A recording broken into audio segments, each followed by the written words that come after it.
యావత్ సినీ ప్రపంచం ఎంతో ఆసక్తిగా ఎదురుచూస్తోన్న ఆస్కార్ అవార్డుల సంబరం ఘనంగా మొదలైంది. ఏ రియల్ పెయిన్ మూవీలో నటనకు గాను కీరన్ కౌల్ కల్కిన్ కు ఉత్తమ సహాయ నటుడిగా, ఎమిలియా ఫెరెజ్ లో నటనకు గాను జోయా సాల్దానాకు ఉత్తమ సహాయ నటిగా ఆస్కార్ అవార్డులు అందుకున్నారు. ఒక ఉత్తమ కాస్ట్యూమ్ డిజైనర్ గా వికెడ్ చిత్రానికి గాను పాల్ తేజ్ వెల్ కు ఆస్కార్ దక్కగా, ఉత్తమ యానిమేటెడ్ షార్ట్ ఫిల్మ్ గా in the shadow of the cypress ఎంపికైంది. 97వ అకాడమీ అవార్డుల కోసం వైవిధ్యభరితమైన చిత్రాలను ఎంపికయ్యాయి. లాస్ ఏంజల్స్ లోని డాల్బీ థియేటర్ లో జరుగుతున్న ఈ వేడుకకు హాలీవుడ్ ముఖ్య తారాగణంతో పాటు సాంకేతిక నిపుణులు హాజరయ్యారు. నటీమణులు ఫ్యాషన్ ప్రపంచానికి సరికొత్త భాష్యం చెప్తూ ట్రెండీ దుస్తుల్లో మెరిసిపోయారు.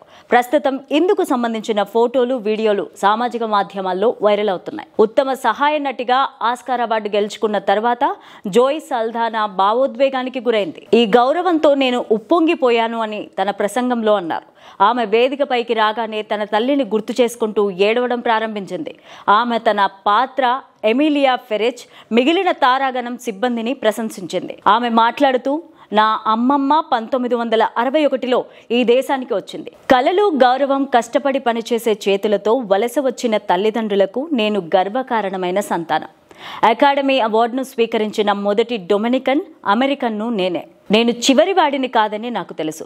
స్పానిష్లో పాడడానికి, మాట్లాడడానికి వీలు కల్పించే పాత్రకు నేను అవార్డు అందుకుంటున్నానని ఆశిస్తున్నాను.